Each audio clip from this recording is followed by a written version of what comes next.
Alrighty, guys, welcome back to the podcast. On today's podcast, I'm going to have Mark Livesay. So you guys may know him from quite a few different things. He's been on the Gritty Films quite a bit. If you follow the Gritty podcast with Brian Call, he's a pretty well-known hunting and outdoor podcast. And Mark's been on his videos, done a lot of crazy hunts with him. These guys are, man, they're nuts. They're go-getters and just real good dudes. But I'm super excited to have Mark on the podcast with me. We're going to chat about his Treeline Academy.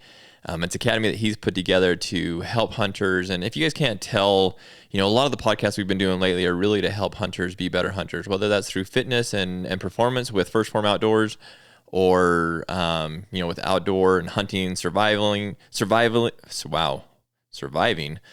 Wow, that's a tough one to get out. With Lindsay, just trying to help you guys be better and get more excited about being in the outdoors and just be better outdoorsmen and women that you possibly can be. And so, that's really what Mark's trying to do with this academy, is help us be better hunters. And this is a really cool academy. If you haven't looked into it, definitely stay on the podcast. We're going to talk a lot about what it can do for you as a hunter and an outdoorsman.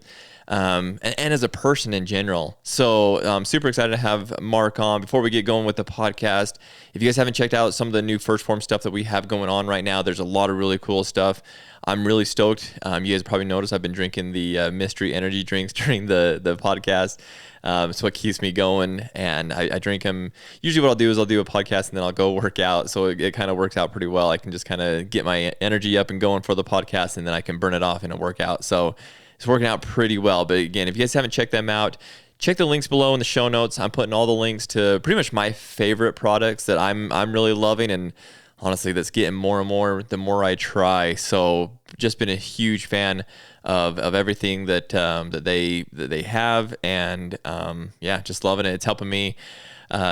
Lost a lot of weight, not doing anything crazy, just doing the normal stuff that I've been doing, but adding in the First Form stuff to help me be more efficient, have more energy, work out harder, do those things that I should have been doing the whole time. But First Form has kind of helped me take that next leap in my own personal fitness and health goals. So anyways, check out the links below. And with that, let's go ahead and get into the podcast. Okay. So are you still in nursing, or? I am. So I still do that as my real job, I don't do any nursing. So I run a home health and hospice company. I cover basically the entire Western U.S. Well, I guess, pretty much the whole Western U.S. now. So yeah, I still do that. Like I said, I don't get to really do any nursing. It's all just business. I'm a businessman at this point. Yeah, exactly. So I'm too old for that, Yeah. Well, I literally, one of those stories I always like to tell, and we can do it on the podcast too. I haven't told that many times, but people always ask me what I've done in the past, and like, how do I get to be a professional hunter, and blah blah blah. It's kind of weird because I went to school at pre-med too. I moved to Columbia, Missouri to go to medical school. And I was working for an organ bank, an organ and tissue bank. And as like a recovery tech, just a little recovery tech. And I played football in college, so I was lucky that I had all my stuff paid for, right? Right. Well, I get to medical school and I'm looking at what it's going to cost, and I start like, holy cow. And I'm like, and I'm from a poor family, so it was going to be all me, all loans, all everything.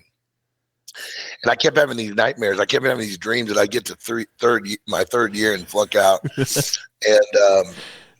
so I said, I'm going to take a year off. So they had a little lab manager job open up or whatever. So I took it. And then the next year they had another job a little higher up. I said, I'm going to take another year off. So I just kept moving up, and I ended up working there 25 years and never going to med school. And it was a great job. I worked there 25 years. The point is, I always like to tell everyone that I've only gotten one W-2 in my life. Wow. And it was working for that company, and I never done a job I've never filled out a job application. Wow. I've never done a resume. I've never done an interview. Wow. I was in an anatomy lab, and this representative from the organ bank comes in, and he's talking to all of us students and asking if we want to be, I said, yeah, I'll do it.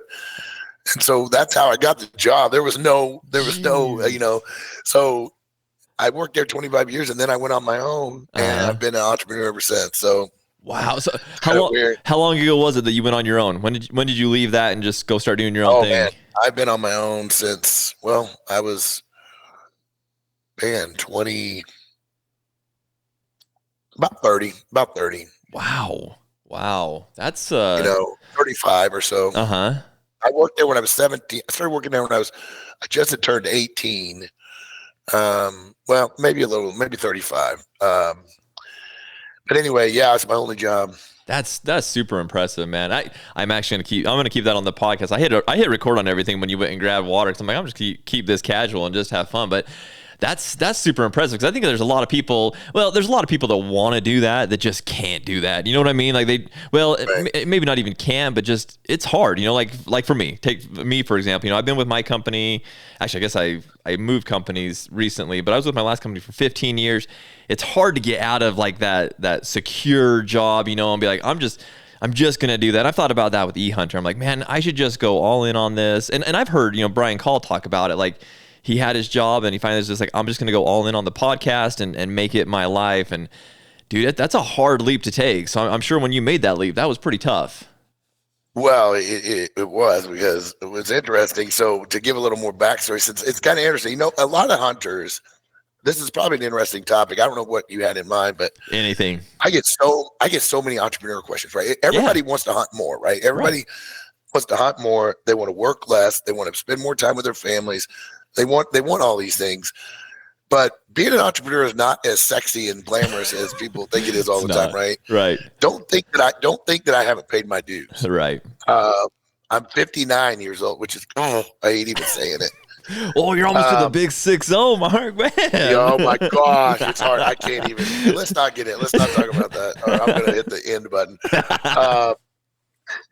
So, being an entrepreneur is not always. It's not for everyone, because people like security. They like comfort. And there's nothing wrong with that. There's nothing wrong with that. Right. I've got a friend of mine. I got a friend of mine, Josh. I'm not going to totally throw him under the bus, but the he's a tremendous electrician, right? He's just one of the best ones I know. Yeah.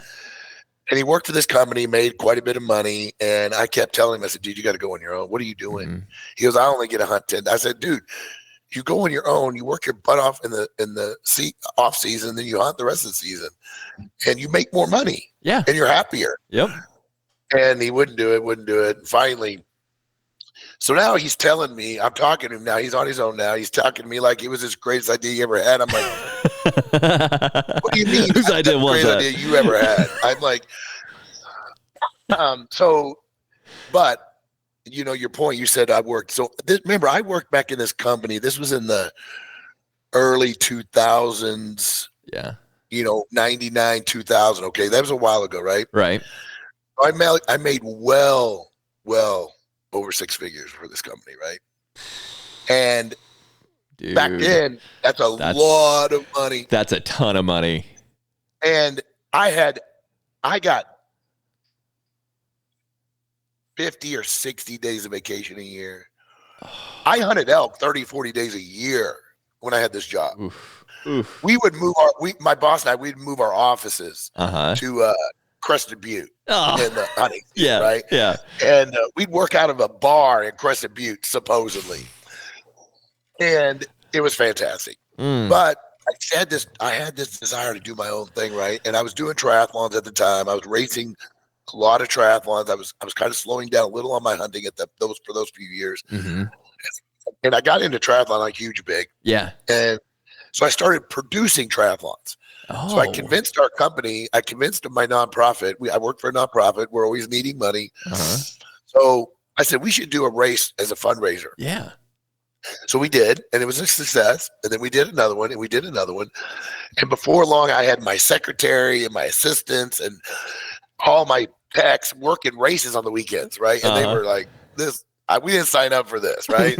we're medical technicians. Right. We're not race production crews. But I love doing the races. So I went to my board and I said, hey guys, I want to leave. And I want to buy the business. I want to buy the event part out. Mm-hmm. Well, they're like, no way, we're not doing it. And I'm like, brings in so much money. I'm leaving anyway. And I'm going to, no, come on. So anyway, it took me about a year of battling with those guys and they wanted me to stay and I didn't. So anyway, I left a 6+ figure job to make no money. Man. I got no salary.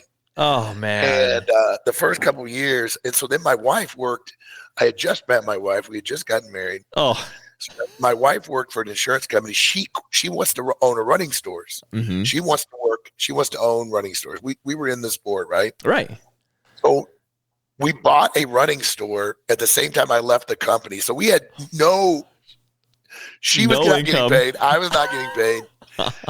We're used to, I'm not saying lavish lifestyle. That's not what but a good lifestyle. Yeah. And all of a sudden we got no money. And we're risking everything, right? Now we didn't have kids at the time, and but guys, I'm just saying, if you're listening to this and you're thinking about it, here's the thing: this is the bottom line advice I give to people. And I'm an old guy; I know a lot of things, and I particularly know a lot about this.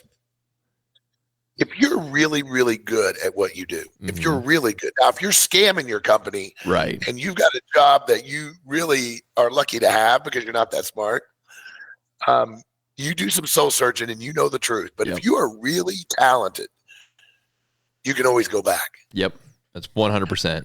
Especially in this environment. Yep, like you with a nurse with your background, now it might not be the dream job, right? But you could go back in a minute's notice. Yep.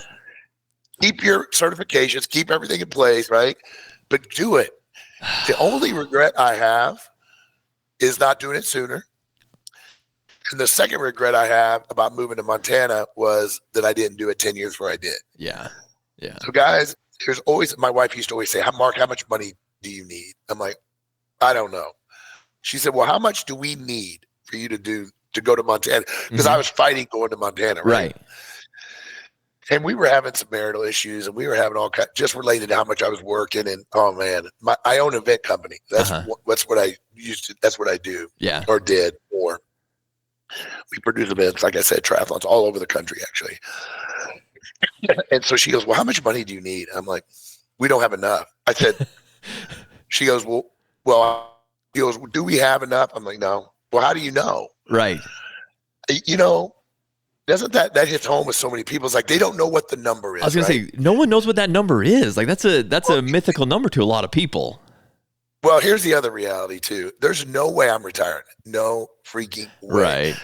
When you retire, meaning when I say retire, I like to say I'm retired now. But when you retire to do nothing, how many people do you know that's when everything starts to fail? Exactly. That's when your health problems start having. You start having health problems. You see it. You're a nerd. You see it probably more than anybody. I see it all the time. Like when people retire, that's as soon as they start having tons of health problems. It's because they don't do anything. They're not active. They just go downhill at that point. So I'm with you. Don't retire. Don't ever retire. So I'm like, I'm never going to. In today's world with all the technology and the tools we have, and there's no reason you can't work until as long as you want. Right. If you keep your mind sharp, stay in the game. So now I'm a professional hunter, and you're living everybody that's listening to this podcast right now. You're living their dream life right now. Like that's what everybody wants to do. Like, how do I hunt more? But the problem is we're afraid to take that step. And I'll bet you worked your butt off. When you took that step, I'll bet you worked harder during, I don't know even how many years. When you left that company and started doing your own thing, you probably worked harder during those years than you ever have in your entire life, I would imagine. Dude, you work scared. Here's what happens. Well, that's it. When you become an entrepreneur from unless you've got some trust fund or something, you work scared because now I've got employees that are depending on us, right? Exactly. I'm telling you, my wife, she's a gym, right? And I'm telling you, multiple times throughout our life, we were this close. I mean, we were inches away from bankruptcy. Yeah. And she would cry because we couldn't make payroll. And I was like, we'll make it. We'll make it. And we never missed them. But we had enough. We did pay ourselves a bunch though. Right. Now, in the event business, one of the things that's so weird about entrepreneurship too is you have to be pretty good at managing your life, right? You can't get crazy about things. I still drive old trucks because I'm still nervous about new vehicles. Even to this day, I still have some quirks that I do. And like I got this truck my kids hate. Oh my God. They call it the trash truck. And they hate it. And my wife's always like, when are you going to buy another truck? I'm like, I don't know. This one's pretty good. She goes, it's breaking down all the time. And I'm like, honey, but if it goes off the cliff, I'm not going to be that worried about it, right? Exactly. And it's a truck, right? It's a tool. That's what I was like. I'd love to go buy a new truck, but what am I going to do with the truck? Well, I'm going to throw a dead animal in the back of it. I'm probably going to bang it into a tree a little bit. You know, like that's how I use a truck. So why would I go buy a brand new one and do it when my old one does just fine? Well, that's one of the big, if I see young kids, especially young men, if you're listening to this, that's where they make their biggest mistakes. Yeah. They go out and buy these $100,000 trucks. If you can't pay cash for it, you don't buy it as a vehicle. Yep. Period. If you take out a loan for a vehicle, you're already losing the game. Yep. They've already got you. Yep. You're losing. You're not winning. You're not winning if you have a loan on a vehicle. Now I'm not a Dave Ramsey freak, but I am a pretty wannabe debt-free guy. But I do understand in business, you have to run the debt with cost of goods and inventory. There's things you have to do to manage debt. Right. And it's a smart move. And sometimes investments with margins, there's some reasons to do it. But for the most part, debt wins. Yep. I mean, debt-free wins every time. Yep. But especially with vehicles, guys. Oh. I know we all want them. I know they're cool. And I know. But if you want to start winning, that's one area you can change, especially now. My gosh, these new trucks, they're so unbelievably expensive, right? Well, and that's what holds people back too. Cause like going back to what we're talking about, like taking that leap to be a professional hunter or any kind of entrepreneur, if you've got $100,000 truck payment that you've got to pay, well, that's going to be the first thing. And a house payment, and you got your phone, you got all this other stuff. Like when you go to make that move, you're like, well, I can't make this move because I got to pay for that. I got to pay that truck payment. That's $1,500. That's what keeps people in place a lot of times. It really does. So if you're living debt free, you don't have that holding you back, and you're able to take those steps in your life that actually give you more freedom. So being debt free, I equate it with freedom. Like that is freedom for us, and it allows us to do the things that we want to do. It sucks sometimes. Sometimes you have to drive that POS truck, but man, having the freedom to do it, it's a beautiful thing. Oh man. And and when you look back on it, the older you get and as life moves on, you look back so I was one of those guys. I told you I made a lot of money, right? Yeah. It's criminal. Yeah. I talked to my son about it quite a bit. My son's 15, getting ready to drive, and he doesn't even care what he drives. He doesn't even care about driving. He doesn't care what. I'm like so happy about it. So I've already done my job raising him already. Because when I was in my 20s, making $100,000 a year in the 90s, dude, I bought trucks every year. That's so much freaking money. The money that I would have today is ridiculous. Yep. What I spent. Yep. And I would get a truck. Oh, it's embarrassing to even say it. And I'd get a ding in it. I'd get a dent in it. I'd get something would happen to it. I'd go trade it in. Oh my gosh. And not fix it. Yeah. So I would take massive losses, right? It's the worst thing to do. The worst. Do the math on it today. Oh, it's unbelievable. It make you want to cry. So it does. And but I know. I was there. Everybody's been there. But some of these younger hunters, I hope that they listen to this wisdom, because we're entering a new world where, as you know, we're not going to get into this kind of stuff, but the individual personal debt is at all-time record highs. Yeah. Yep. Make it easy for you to borrow. Make it easy for you to do that. Even Venmo now, you can give somebody money you don't have. Yep. They make it so easy for you to get yourself into these positions, because that's where they want you. It is. They want you. Yeah. And because then they own you. They own you. And so anyway, I don't know if that was, Dude, everybody wants to talk hunting, but you know what? Sometimes you got to step back and talk about the real things, right? And so anyway, that's how I made the progression. So we lived lean, right? Yeah. We lived lean. We still live lean, which is good. We have a super nice house. I have a lot of llamas. Yeah. Yes, you do. And I have 30. I just got rid of a couple, and I have about 33 right now. We just counted the other day. I'm going to get a couple of those from you at some point, by the way. I have a few problems. Tents. I have a lot of tents. My wife says I have a couple problems. I have a tent problem, a boot problem, and a llama problem. So for some reason, I have a lot of boots. We had this conversation one time. We were sitting around the house, and my son was ripping on me about my boots, and I'm like, I don't have that many pairs of boots. Dad, you have a million pairs of. I said, I don't. And Amy, because I just had gotten a new pair. They were sitting there in the box, right? Yeah. Excuse me. And so while I'm talking to my wife, my little POS son runs downstairs and gets in my boot closet, which I have. A boot closet. Back, Dad, you got 42 pairs of boots down there. I'm like, oh, well, man. It was kind of shocking to me even. I was like, that's but probably too many. You can't. I don't know about that. I don't know that you can have too many boots because I mean you got to have a rotation, right? You know, and you got different things you need them for. You know, early season, late season, just wearing around, casual. I mean, you got. Look at me. I'm justifying all your boots for you. Yeah. Now remember, man. I mean, I'm not a hoarder at all. I get rid of a lot of things except hunting gear. Yeah. For some reason. Dude, I'm the same way. I can't let go of it, and everything else I can let go of. Yeah, me too. Yeah, but like I'm from Missouri, right?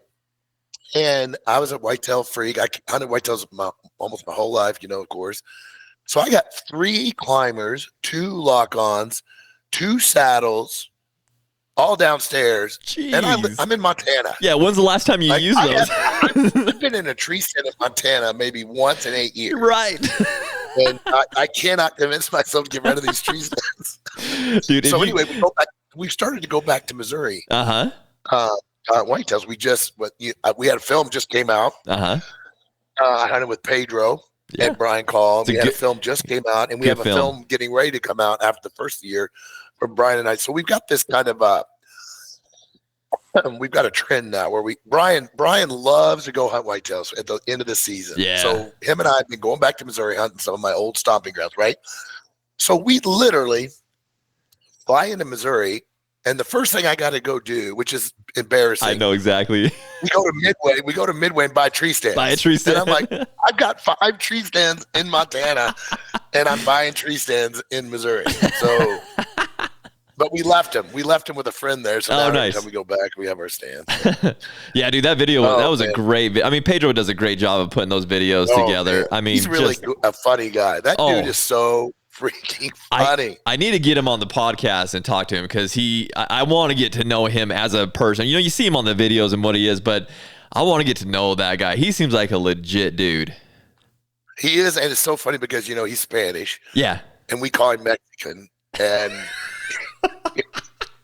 Well, I don't, because I don't know him that well, right? And so I'm not going to say anything, right? So Brian and him are like, they're almost like brothers, you know? And he'll call him Mexican, or he'll say, terrible. That's terrible. It's terrible. And so, but he, you know, he's immersed in the American culture. Yeah, yeah. Not enough to catch all of the funny things or when you're trying to be cynical or he doesn't quite get it. And it's hilarious when he thinks you're serious about something and you're not. And but anyway, his cameraman Roberto as well. I just got some photos that they took. I mean, he has got to be one of the best photographers. Yeah.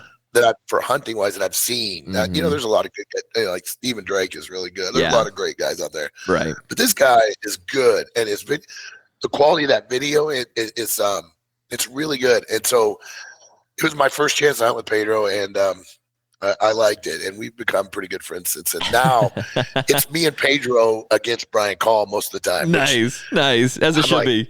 Because Pedro defends me a little bit, because Brian will throw me under the bus. Well, if you saw the video, yeah, it's how old I am, dude, how fat, whatever. He's always giving you a hard time. And between him and Lampers, I need somebody on my side. Yeah. So.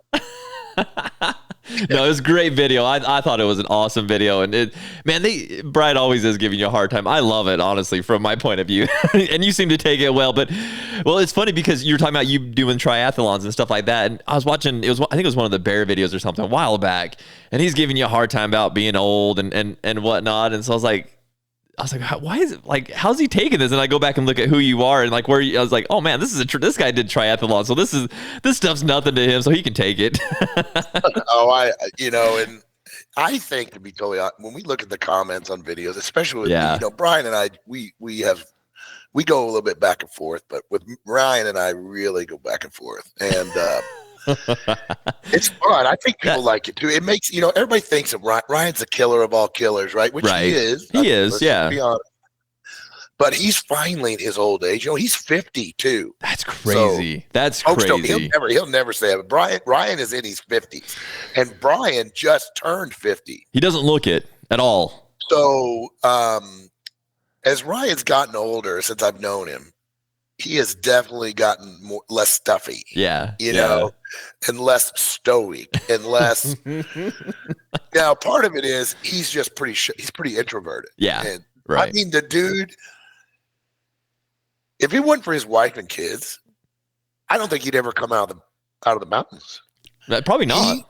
By himself. I mean, right. That dude is comfortable solo better than anybody I know. Yeah. Yeah. Now, I thought I was good. I'm a solo guy too. I thought I was really good at the mental aspects of solo hunting. Yeah, but Ryan's the next level. He is next level. 15, 20 days solo doesn't even phase the dude, right? Doesn't even phase him.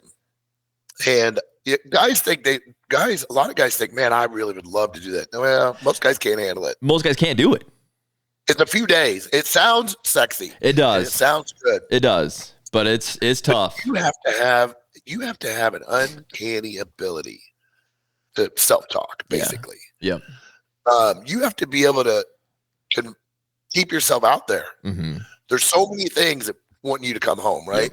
Yep. You got work, you got these things, and when you're solo, it's really easy. You're not seeing anything. Things aren't bad weather, all the things. I'm out. Right. And you're out. And so having that mental fortitude to be able to handle the good and the bad and the ugly on a solo hunt I think it's one of the best things that hunters can do. It is. To be honest. It is. If you're an up and coming hunter, you're listening to this podcast and you're having average success, you've done a few hunts, but you've never hunted grizzly country solo. Mm-hmm. You need to do it. Yep. Yep. You're not going to admit it, but you're going to be afraid of the dark. Mm-hmm. You're going to think there's grizzlies around every tree. You're going to think you're going to get eaten at night out of your tent. You're going to be a bear burrito for sure. Right. So all these things are going to happen. And maybe they will, but more than likely they won't. Right. But I'm telling you, if you want to conquer your ability, and I'm not even really talking about killing anything. I'm talking now that adds to a whole, when you're dealing with an animal by yourself and packing it out multiple times and doing the whole thing yourself, that's a whole nother level of grit. But just that mental toughness you'll gain from that experience, it's worth doing. Oh yeah. Because I get guys all the time message me and say, oh man, we got our tags, I got my hunt plan all together and my buddy bailed on me, so we just can't go. I'm like, what are you talking about? Yeah, go. You got a tag, right? Yeah. Well, yeah, but I mean, I couldn't do it by myself. Dude, I mean, I hear it. Guys don't go because their hunting partner couldn't make it or something happened. It's true. Yeah. So, I did a podcast recently with Lindsay Persico. I'm not sure if you know who she is. She's Hunt Fiber on Instagram. She was just on the show alone.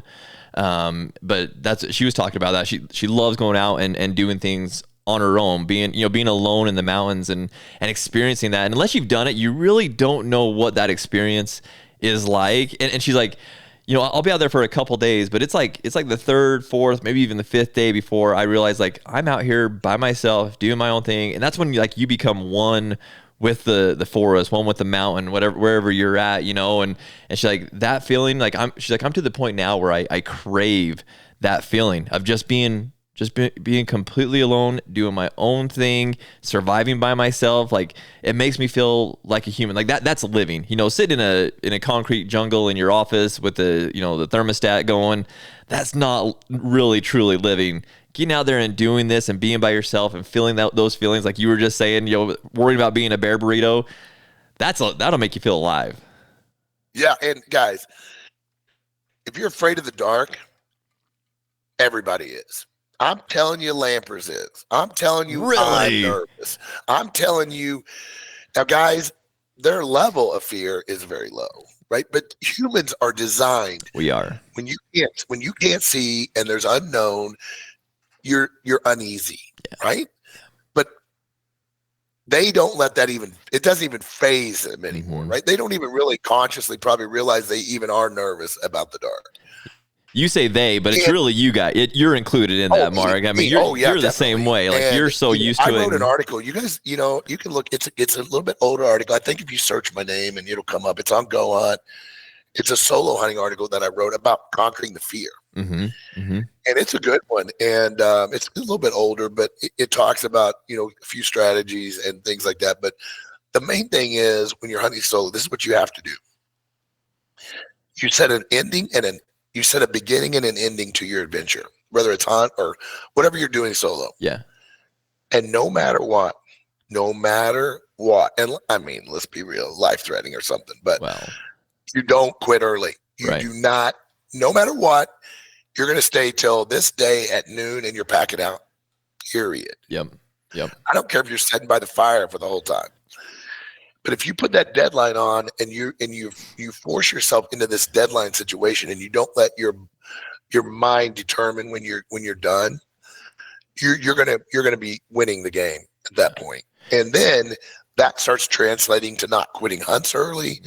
That starts translating into being willing to move to plan C or D when other people are like, after plan B, they're going home. Right. I talked about this on another podcast. Like, people ask me, about Ryan all the time, and man, what's it like dealing with Ryan Lampers? I'm like, God, it's not that cool. I said, the dude kills everything, and then you're packing it out. Yeah. I'm like, I mean, I don't know what you think is fun about that. And he's gonna hike your ass into the freaking dirt. He is. Yes, he is. And so there's just nothing fun about that scenario. So. But you will learn a lot.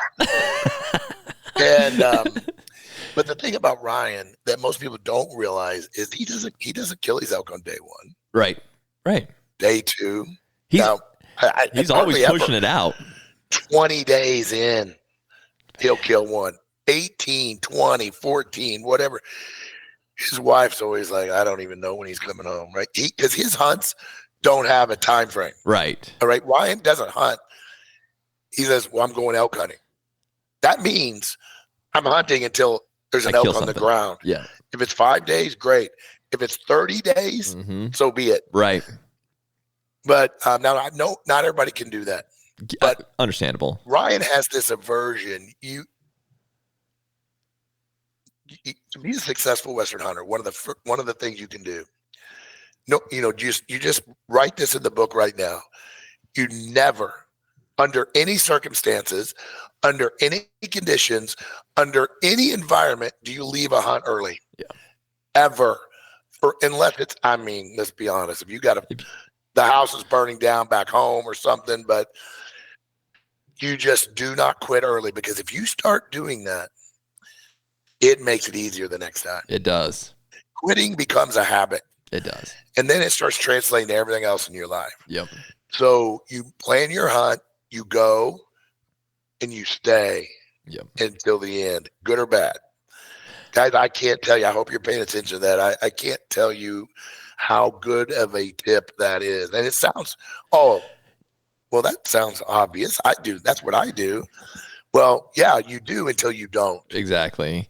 Well, and then how it translates to the rest of your life too. As you were talking through there, like, so I'm not a triathlon, athlete, but I'm a marathon. I love running marathons, which is a weird thing to say, but I do. I love running them, but I approach them the same way, like you're saying with a hunt. I go in with a plan. Here's how I'm going to start. Here's how I'm going to finish. There's no quitting in the middle of that. I'm going to finish that regardless, whether it's a 7-minute mile or the 10-minute mile, but I'm going to finish that race. And here's my plan to do that. And a hunt is no different. Again, barring circumstances that are life-threatening or, something like that. But if you can push, and I've had those times, Mark, I'll be honest, where I have come back early, and man, I'll tell you what, there's probably you think about the rest of the year. You do year. I've had some 4 years ago that I'm still thinking about today. Like, I regret going home and not sticking it out, because who knows what I missed out on. You know what I mean? And so, but if you push yourself to the very end, same with a marathon, you push yourself to the very end, even if you go home empty-handed, or even if you finish at a 10-minute mile, at least you can say, hey, I finished it. You know, I gave it all my effort till the very, very end. And honestly, that's almost just as good as coming home with a harvest, you know, something in your bag. Yeah, well, I got a quick story for you. So it's funny you said that about the marathon. So marathons and so I did Ironmans. I did a lot of different races, but I really love doing the Ironman distance, which again, why would you You're crazy. run a marathon? And why would you do an Ironman, right? So, well, when I first started, I couldn't even swim, like at all.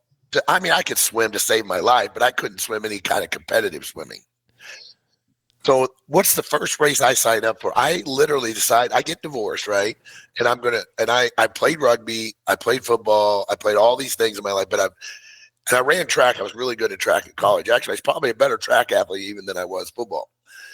But all sprints, all intermediate distance stuff, right? I never was an endurance dude. And all of a sudden I'm like, I'm going to do a triathlon. Dude, I've never ridden a road bike. I've never swam in a pool.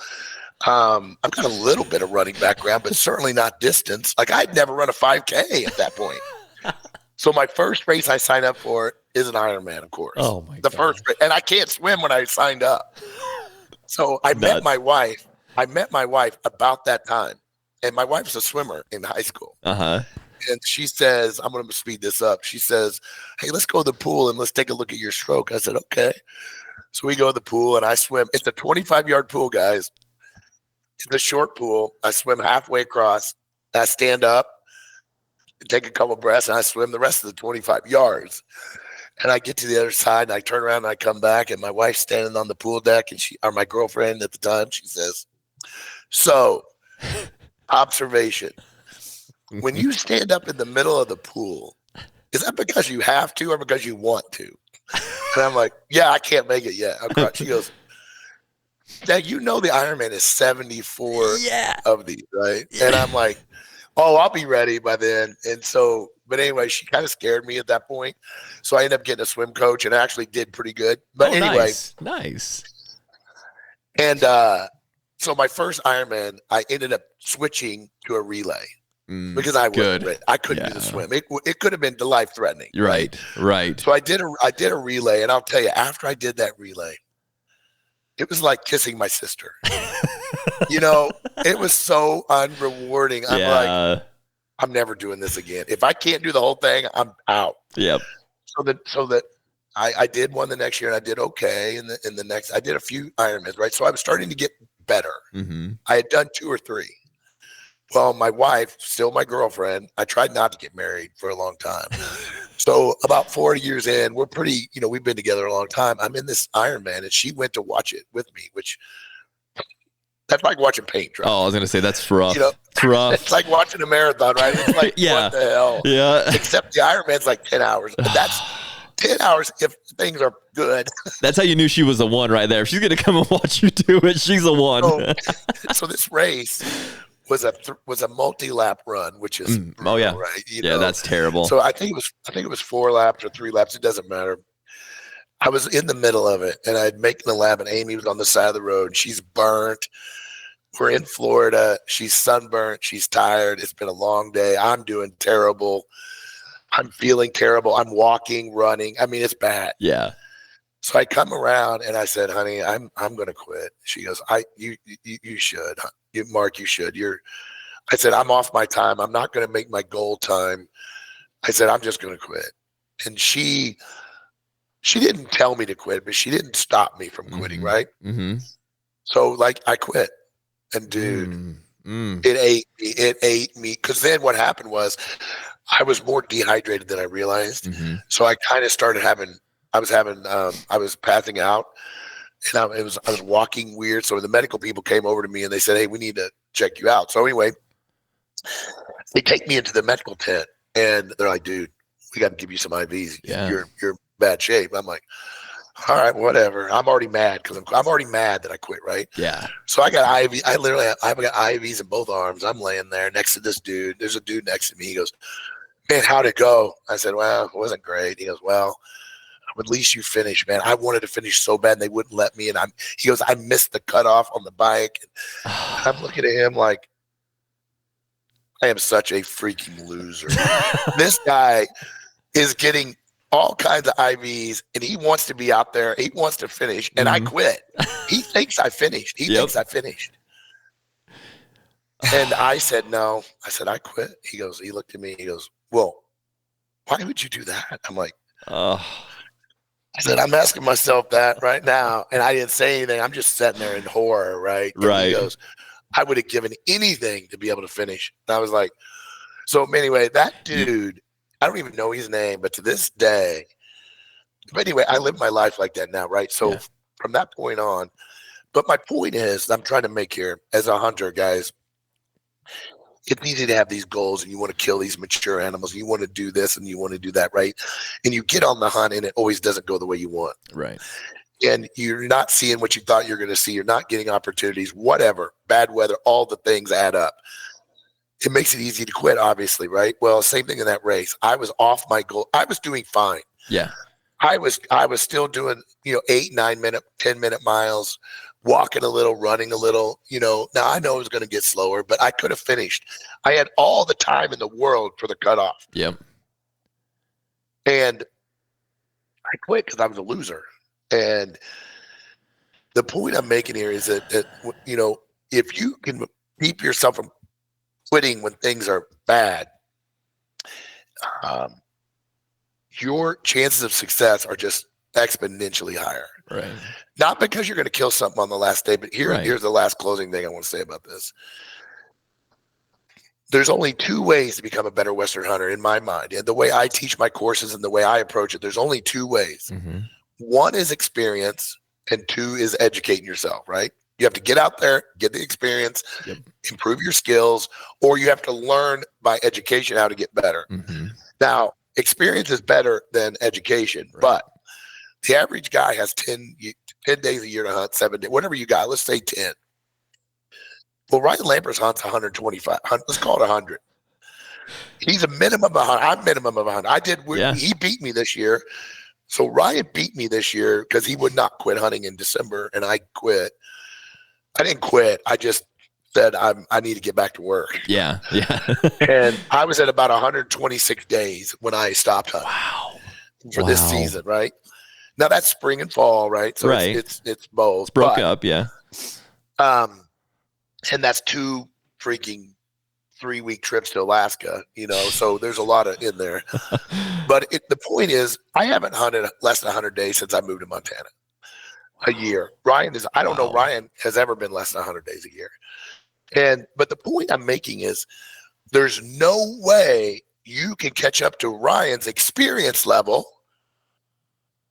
hunting 10 days a year. Right. Because every year he's 10 times the experience you're getting. Mm-hmm. So everybody's like, oh, I want to be more like Ryan. I want to be more like Brian. Not many people say I want to be more like Mark Livesay, but they do. They do. They envy the time I got, but they envy the bulls that Ryan kills, right? It's a weird deal. So anyway, every time you cut your hunt short, you're robbing yourself of those extra experience days, guys. Exactly. You become a better hunter because of your failures, not because of your successes. 100%.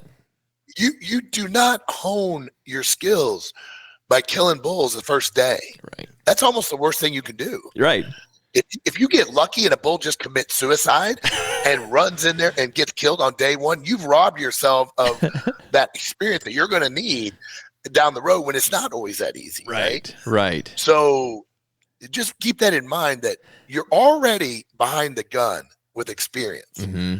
So every day you cut it short, you're just adding fuel to the fire. Yeah.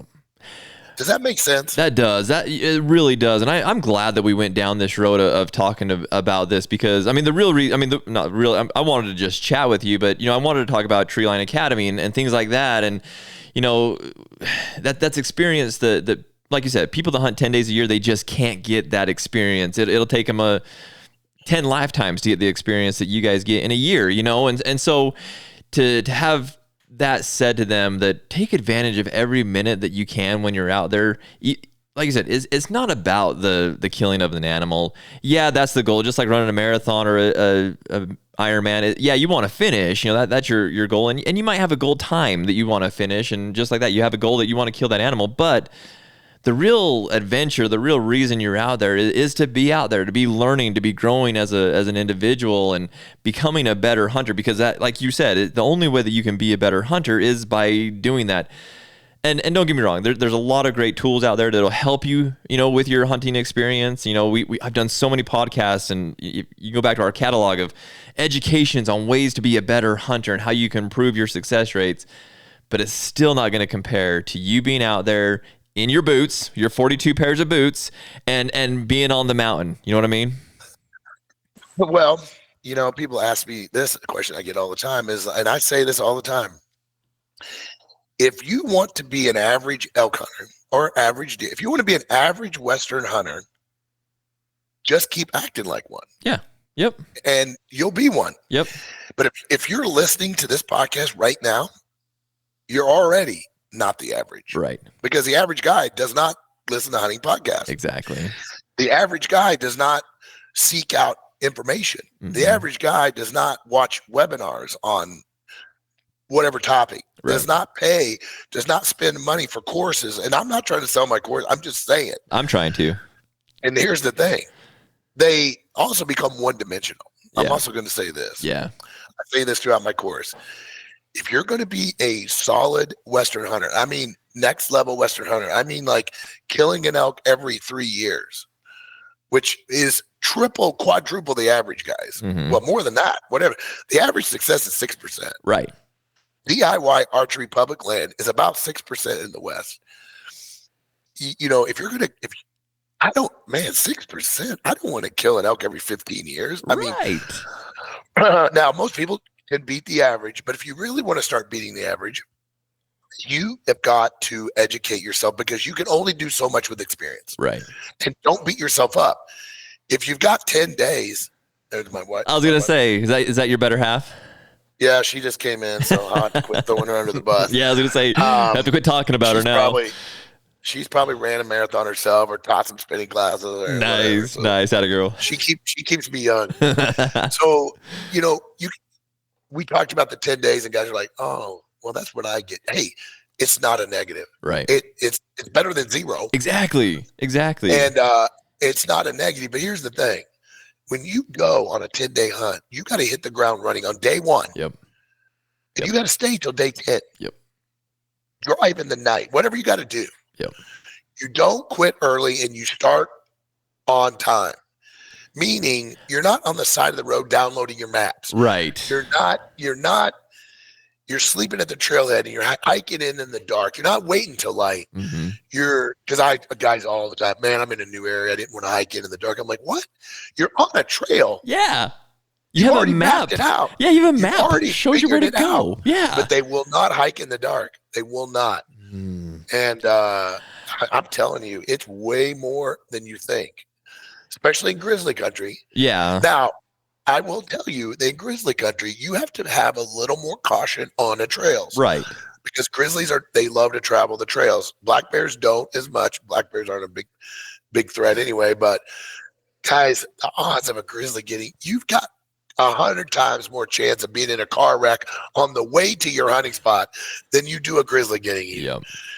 You've got to get that out of your head. But you know, like we laugh about that, but it's a real fear with the guys in the West. I can't tell you how many emails I get every year. Hey, Mark, I want to hunt in Montana. Where could I go and not run into a grizzly? You could go to Cheyenne or to almost now, Billings really or nowhere.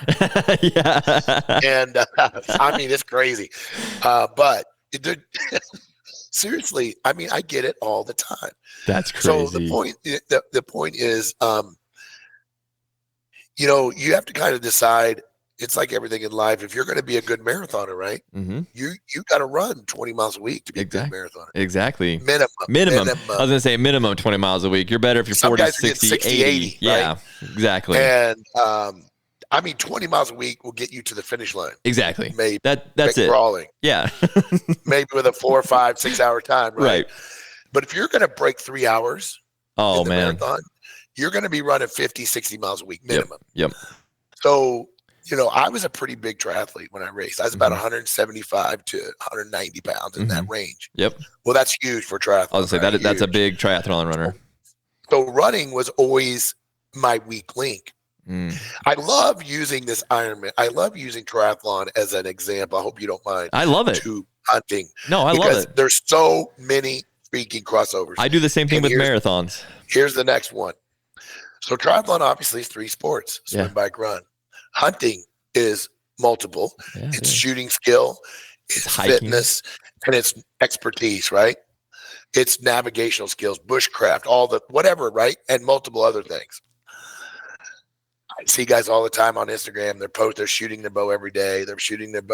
Cam Hanes, right? Shooting their bow every day.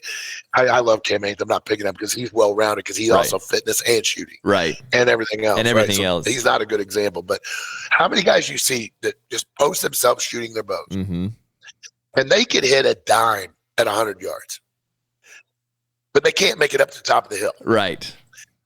And every day they're out there shooting their bow. Yep. Well, I fell into that trap in triathlon. So when I started doing it, for some reason, I was a bigger dude. I was super strong from my football background. So cycling became a very natural for me, right? I was a Cat 1 cyclist pretty quickly. I was setting the record, not record, but I was having the top bike split in a lot of races. But my swimming and my running splits were in the tank. So I always told everyone, I saw everybody 3 times in the race. Like they all blow by me in the swim. Yep. I would blow by them on the bike, and then they'd blow back by me on the run. Right. So I made a decision. I was a 12-hour, 11-hour Ironman for years. Wow. Which is nothing to be. That's respectable. It's respectable though. But in the days, breaking 10 hours was that's the holy grail. That's the 3-hour marathon. Right? Or the 2:45 marathon. Yep. But it's not easy to break 10 hours. No. And now I was 35 at the time, so I was young. But I'm also at 35. That's the toughest age group in the Ironman world. It is. Yep. That's the toughest age group. So I decided that I had done 4 or 5 Ironmans at that point, and I said, Mark, you lose it on the run. So everybody always says you can't win it in the swim, but you can lose it. Yeah. So you got to be good enough swimmer to stay close, but you can't win it by being the first guy out of the water. That's the smallest and the shortest segment of the race, right? So anyway, I worked on my swimming. I was swimming 10,000 or so yards a week. I really bumped up my mileage. I quit biking. And I started running. Yeah. Running. Yep. And I joined this running group with some dudes. They kind of there was invitation only. These dudes were badass bad. Nice. And they just were dropping me. I had to call ahead sometimes to find out which way they went. I was getting dropped like a cheap suit. And I just kept going, man. Yeah. I just kept going. And after a couple months, I was seeing them. We would finish at this like CVS pharmacy every day, right? We did anywhere between 6 to 13 miles every Sunday. We called it the Sunday Run. Nice. And it would be somewhere between 6 and 13. And the guy that led it, you never knew. You just showed up, and whatever he wanted to do, we did, right? Yeah. And all of a sudden, after a few months, I started seeing those dudes. Like I could see at the end, I was within sight, right? I'm like, oh, yeah. Yeah. And then all of a sudden, in the middle of the race, I'm with them.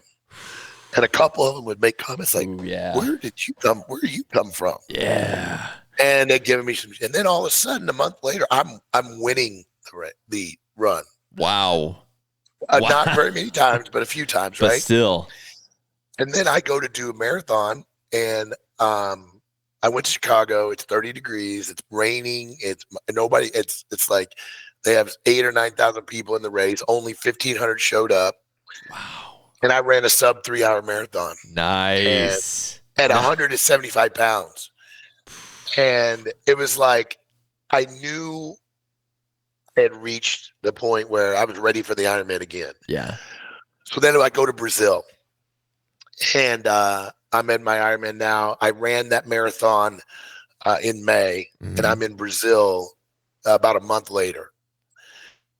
And so I know my running is on par. And I have the best Ironman. I go under 10 hours in the Ironman. I run a 3:30 marathon in the Ironman. In the Ironman? And, wow. And in the Ironman. And I'm here. Wow. And believe it or not, the only reason I'm telling you that story is, and I'm not bragging on it by any means, because I mean, sub 10 hours, it ain't going to win the Ironman, but I qualified for Hawaii. So I was able to qualify for Kona. Yeah. Went to Kona. My wife qualified too. No. The embarrassing part of it was her first Ironman in Brazil, and she qualified for Kona in her first Ironman. Oh my gosh, that's just being spoiled. Wife. We were on our honeymoon in Brazil. We did the Ironman for our honeymoon, and we both qualified for Hawaii. So it was really cool. But anyway, but that translates so well to hunting and guys, don't train your weaknesses. Exactly. I mean, sorry, don't train your strengths. Exactly. Train your weaknesses. If you don't feel like you know enough about hunt planning, you don't really know enough about where elk want to live and how to find elk, then you need to start getting some information. Yeah. If you're not running into elk, it's probably because you're in the wrong places. Exactly. It's not because you're not hunting hard enough. A lot of guys feel like, I just got to do more miles. Mm-hmm. I just got to hike further. No. Now, that may be the case. But guys, this is what people don't understand. Elk only inhabit 10% of the western landscape that is, listen to me, that is perfect habitat for elk. Right. Okay? You take 1 million acres of perfect elk habitat. Only 10% of that will hold elk. Mm-hmm. And, I've been hunting elk. This will be my 35th year coming up. And over the years, I've learned all these features that I have found that attract elk. And that's where my course came from. Yeah. There's 12 features. And I like to find places that have 6 or 7 of those features. And if I find locations that have 6 or 7, mm-hmm. I'm almost sure I'm going to run into some elk. Now, it might not be a 400-inch bull. Right. But I'm going to run into elk, almost guaranteed. Mm-hmm. Now, maybe not as many as I hoped, but I'm rarely, I can't even remember a hunt that I've been on, Taryn. I can't remember a hunt I've been on where I haven't been into elk. Wow. It's been years and years and years. And it's not because I'm the greatest hunter. It's because I'm really good at breaking down terrain and country and isolating spots that are very likely to have elk. Exactly. But I always have plan A, plan B, plan C, plan D, right? And so my point is, if you're a good shot with your bow, keep shooting your bow, but don't let that be your focus. Make fitness your focus. Right. Whatever your weakness is, like I'm getting older and I love to hunt 100 days a year. We talked about that, right? Mm-hmm. Well, at 60 years old, that is not an easy feat. Right. So I know right now, and my son's playing football right now, so I'm back in the gym. Every time I get in the gym, I get huge. I know everybody gets mad when I have this weird genetic ability to get huge. Nice. When I start lifting. Nice. Right? I mean, more than I feel so bad. I feel so bad for you, Mark. All these guys are drinking protein, trying to get bigger and bigger. I even look at a barbell and I got 20 pounds. Nice. So, but I'm back. I know that I got to do it though, because you need my joints, all these things. Your body needs it. Yeah. And just hiking with a pack on, which is what I do most of the time. Yeah. It's great. You got to do it. But it's not everything. Yeah. You need more flexibility, your flexibility, your mobility, your quickness, your lateral movements, all that, you're on a cliff and that's how guys get hurt. You're packing, you step wrong. So you got to work all those micro muscles, right? So my point is, my focus right now is really going beyond just fitness. Like I like to hike and get as fit as I can, obviously, but I got to go one step further now as my older age. I've got to be smarter about the workouts that I'm doing to fine tune all those other things we just talked about. Right. Right.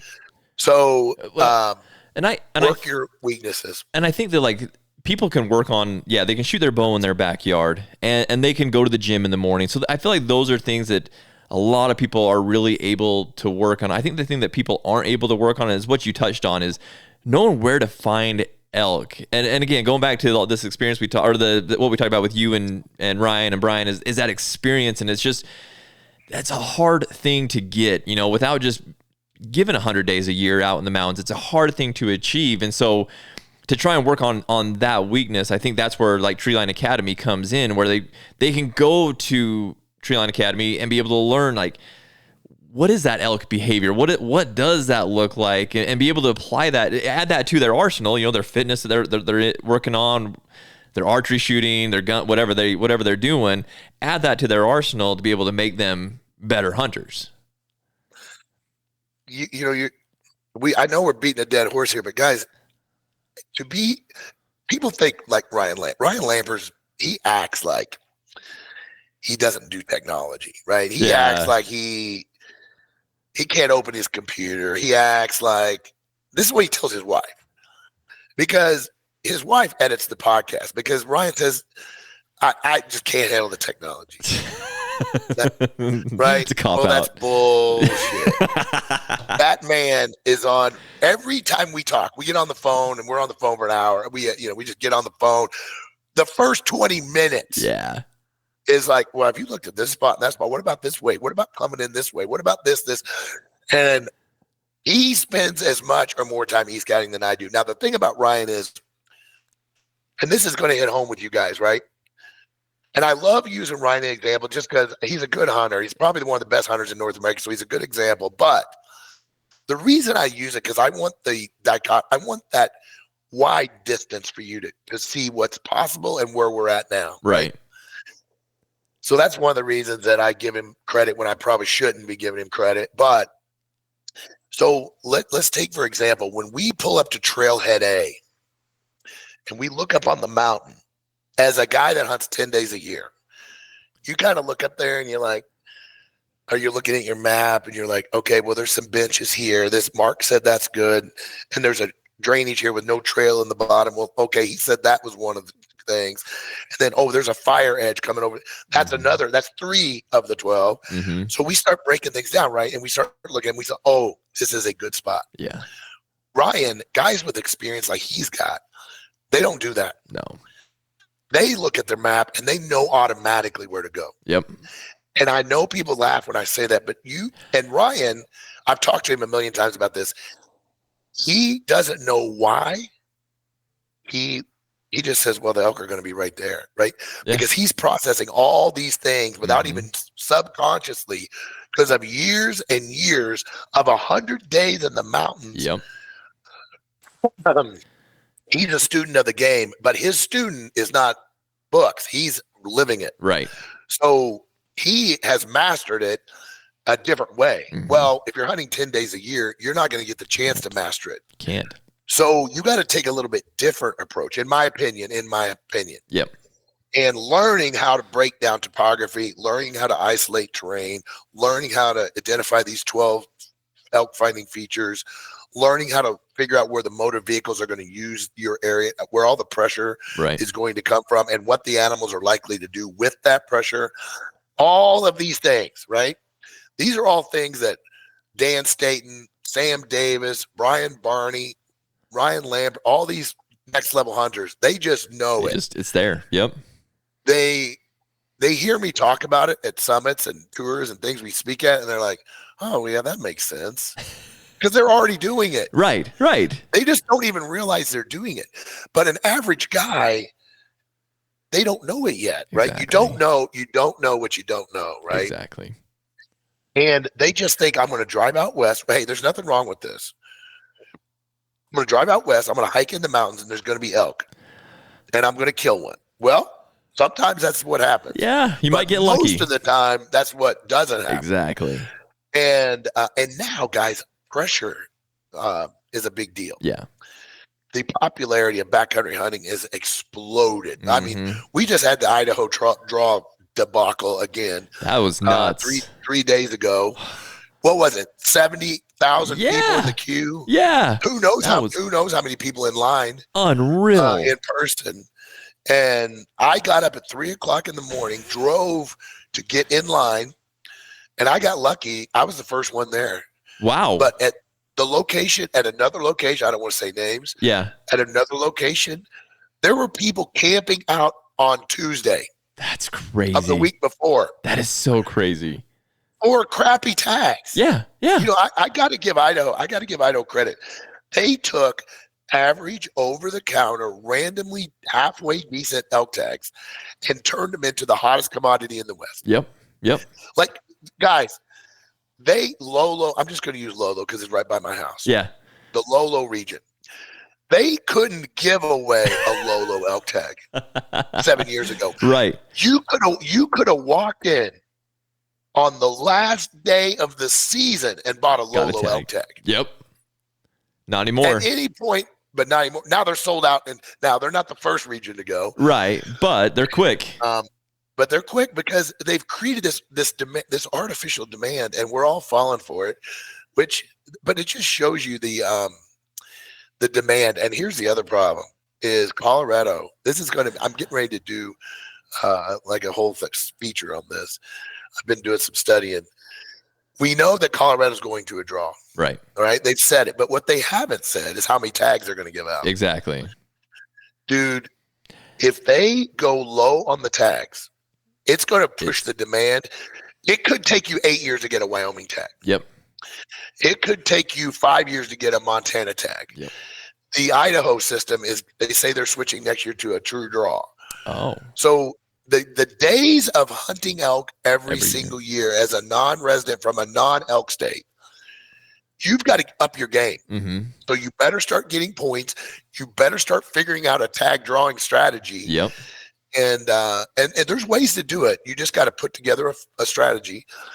And but these are all things that you can educate yourself on and learn. You can't kill elk if you don't have an elk tag. That's a big thing. So in my past, up until 10 years ago, I was that 10-day-a-year hunter. I'd go out and I would hunt the Utah General, and I guess it was 9 days. I got to hunt 9 days basically every year. I might get a cow elk tag. I might get something. Are you from Utah? I am from Utah. Yeah.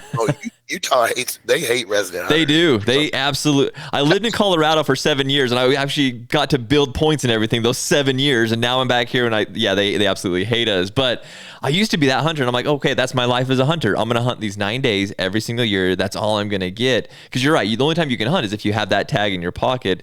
And then I realized when I moved to Colorado, I was like, why am I doing this to myself? There's so many other opportunities out there. Now you've got to, like you said, you've got to be educated. You got to know what those opportunities are, and you need to know how to get those opportunities and take advantage of those opportunities when they come.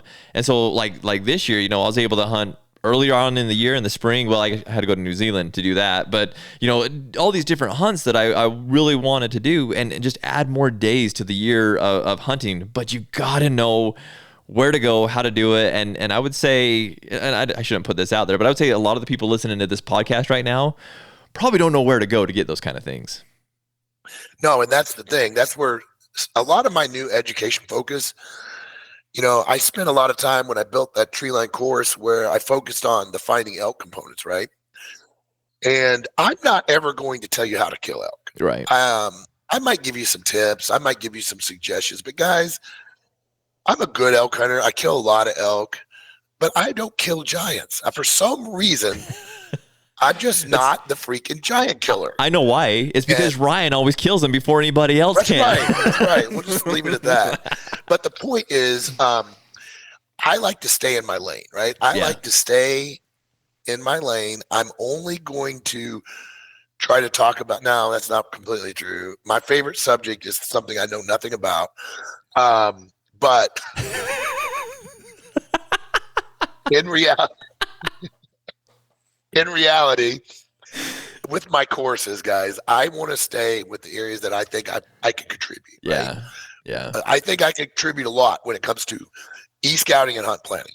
I feel like I'm one of the best at that. Well, and the food part too. You put out the I was getting ready to say this. Okay, because I didn't mean to get ahead of you there, but that's what I've been looking at lately, and I'm so impressed with your knowledge on that stuff, and I think everybody needs to know that. So sorry, go ahead.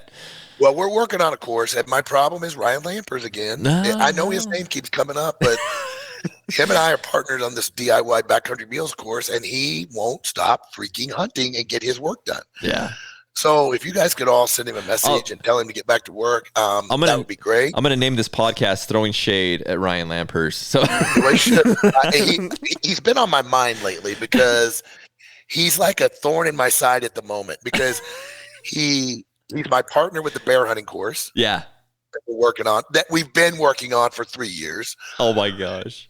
And he's my partner in this DIY meals, and I can't get the dude to quit hunting and start working. And his wife, I said, I texted her the other day, he was hunting. Yeah. So that's, if I want to get anything done, I have to go to Ryan's wife, right? It's pretty weird, right? I mean, it's kind of creepy. Yeah, that is. No. I said, Hill, when is your husband going to come home and actually get some work done? Well, that's a good question, because I've got the same question, basically is what she said. So anyway, it's funny. But Ryan and I both have been doing our own meals for years and years and years.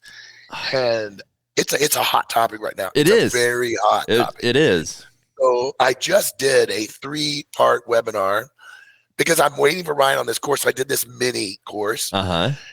And I'm still thinking about what to do with it. It's an hour. It's a good webinar, 3 parts. I think it turned out really good. So right now it's on my Treeline Plus platform, but I'm thinking about making a super cheap $9 course. I want to ask you your opinion. I was just going to make it a cheap course by itself, standalone on my platform, and not make it part of Treeline Plus, because some people don't want everything that comes with Treeline Plus. Yeah. What do you think about that? Good or bad? Or no, I think that's a good thing, because you're right. I think there's a lot of people that want to know how to do that kind of, do food and that kind of thing, where they probably don't need all the e-scouting and the elk planning and stuff like that. Or they've already done it. Or yeah, that's a good point. Or they've already done it. And so, I mean, I don't know that you have to go too cheap on it. I guess I would say that, because I think, like you said, it's a hot topic right now. The thing. Guys are like, well, why do you charge? And why? Or the other thing I get is, why do you don't charge very much? I'm like, here's again, guys. Yeah, you do. This is my business. You put it out there cheap though, Mark. I'm just going to be honest with you. The reason I hunt 125 days a year is because you guys support what I do. And I appreciate it. Yeah. And I value it. And I'm going to do my best to put out the best products that I can, educationally wise. Yeah. And so, it took me, multiple weeks to do this webinar. And, editing it and plus, I get down a bunch of rabbit holes, as you guys can tell with this podcast. So I had to get all that cleaned up, right? And so I was thinking about making a standalone little thing. And I think people spend a lot of money on freeze-dried food and just long-term storage. So I'm from Utah, right? I'm a member of the Church of Jesus Christ of Latter-day Saints. Well, I was going to say, you must be a Mormon. Yeah. Because if you're thinking about prepping, I don't know a Mormon that known a harvest right. That's exactly it right there. That's exactly it. So and I'm not poking fun at Mormons. I love Mormons. Hey, guys, think about my friends. Yeah. 90% of my friends are Mormons. So I feel like I've earned the right to give them some shit. I'm basically going to call you like a glorified Mormon, because I noticed that like all your buddies are Mormons. They're all Mormons. Now, Ryan, believe it or not, there's been reports that Ryan has been seen at church. Really? So wow. I mean, they're unsubstantiated at this point, but there is some rumors. I love it. There is some rumors that he's been spotted at church. But going back to, dude, I'm seriously thinking of all these Mormons out there that, I guess most Mormons probably hunt too, but all these guys out there, guys and gals that we're preppers, and we want to know how to make this food that's going to last forever, and for whatever reason, who knows why we do it. But anyways, so that we have that. And so like a course like that, where they could actually go on and learn how to do it. They don't have to buy all the other stuff, but they could go and just purchase that. I mean, I'm all in for it, dude. I think that's a fantastic idea. Well, here's the thing too about the meals, guys. I mean, learning how to do the freeze drying process and how to do the dehydration process, whatever you choose to do, that's not really that difficult. I mean, there's a lot of resources for that, right? But what is missing is what meals are good in the backcountry. What's Exactly. good? How do you do them? How do you handle shrimp? How do you deal with fish? How do you deal with high fat? Because people say you can't freeze dry high fat. Well, that's bull. We're doing it. Wow. We're doing a lot of it. We've got some techniques that we're using to do it. You know, making our own snacks. Like I'm making this avocado tuna, basically 50% avocado, 50% tuna, and putting it in 1 cup pumps on the trays and freeze drying it. And then you literally have to add 2 ounces of water, and you've got the best snack. Oh my gosh. And those are what everybody wants, right? They're like, what are you eating, Mark? What? Because guys, we've eaten a lot of crap. Right. And, you know, I'm going to say it again. Back to the Ironman. When I told you when I started becoming a decent triathlete was 2 reasons really, guys. One, I started training my weaknesses. But the second thing I did, and you're a nurse, you can bring, was I started taking control of my nutrition. Yep. I started figuring out like I can't go to a race and start drinking sports drink on these courses that I've never drank before. Exactly. Right? Things like that. So the same thing with backcountry food. You are going to be a better hunter if you're eating foods that you're used to eating. Yep. Let's say your wife is a great cook. My wife is a tremendous cook, healthy, good cook, right? When I can eat the year I started eating her meals that I was used to eating every day in the backcountry, my performance started going through the roof. Dude. But dude, if I eat 7 days of Mountain House, I was just going to everything's coming unglued. Yeah. I was just going to say that story. I mean, you can kind of see it over here. I have this Sitka blacktail that I shot in Kodiak. And on that hunt, same thing. Like I'd eaten all just my normal stuff. We go on that hunt. They drop us off on a lake in the middle of the island. You know, I'm out there and it was with an outfitter. So I didn't do the prep that I probably should have done on it. So we went with this outfitter and they told us that meals would be provided, that it'd be good meals. And we're like, okay, well, we showed up. Guess what they give us to take out there to hunt with? Mountain House. I've got 10 Mountain House meals to go out there and try to survive on. I could not kill that guy fast enough to actually have some like real meat that I could real food that I'm used to eating, because I try to stick to the carnivore diet, and so like to actually just get good meat to eat what I'm used to. And so you're absolutely right. Like being able to stay eating what you're used to, just like running a marathon. Don't ever eat or drink anything that you've never drank or ate before when you're running. Same on a hunt. Don't eat or drink something you've never had. People underestimate the performance requirements on a backcountry hunt, right? They don't think of it. A lot of guys, well, most guys don't think of a hunt like that as a performance situation, but it is 100%. It's almost worse than a race, because a race, you're planning for time in a race, right? A race is your nutrition has to get you through 4 hours in a marathon. Right. My nutrition has to get me through 10 hours in an Ironman, right? Or whatever. We're planning for a period of time, but in a hunt, it's different. It is. You've got to. So here's the thing, guys. If you're going to do a 7-day hunt, like you did this Sitka hunt, right? You can take Mountain House, you can eat it, you can get it done. You can do anything for 7 days. You cannot eat for half those days and still make it. Now it may not be fun, but you kind of what it came down to. But remember what we're hunting 10 days. We're literally coming back, no day off. We got another 10 days. Yeah. No days off. We got 14 days. I hunted from August 24th to November 22nd, roughly. I had 6 days off this year. Jeez. It was, if our food isn't dialed, there's no possible way we can do it. So you're a Ryan Lamper's groupie, obviously, because you're on the carnivore diet too. He's on the carnivore diet. He's been on it for a year, right? Dude, it works. All 125 days in the backcountry on the carnivore diet is not easy. Oh no, I honestly, I've heard him talk about it. I'm like, I don't know how he does it. You know, I mean, it's hard enough doing the carnivore diet when you're here at your house where you can kind of pick and choose what you want to eat. And I, even throughout the hunts that I had this year, like, I had to make some exceptions during that time because I didn't have a choice. But if I would have been able to do better with freeze drying and being more prepared for it, I could have done it Not easily, but I could have done it. Well, he's, and that's the other thing is we're going to add in some things like, he hunted all those days with his own meals. That's amazing. So he's gotten very creative. Like, and people say you can't freeze dry high fat brisket. People say you can't freeze dry sticks of butter. Well, we're doing it. I was going to say, I saw that you guys were doing butter, and I was like, that's amazing. Ryan eats more butter than, it's unbelievable. I swear the guy, and I'm not even exaggerating, I know he probably eats 2 sticks of butter a day. Yeah. Yep. And that's probably an underestimate. You know what though? It's so funny though. When you're on the carnivore diet, you crave it. Like when you're like normal people probably it's crave. Essential. It's absolutely required, or you're going to fail. Yeah, your body like goes after. A lot of people crave like junk food and crap like that. Ice cream and whatnot. And I used to. And now that I started this carnivore diet, like it's the most interesting thing. Like when I look at a stick of butter, I'm like, oh yeah, I'm all about that. Or a steak. When I look at a steak, I want it to have the most fat on it that it possibly can. Because I'm like, oh, that looks so good. Well, so one of the problems with the carnivore, as like Ryan's running into this problem, is he can't really eat a lot of his own wild game. You're right. So he's buying beef like crazy, right? Yep. And he's got 5 elk in the freezer. And so we're starting to make like high fat hamburgers and different things, right?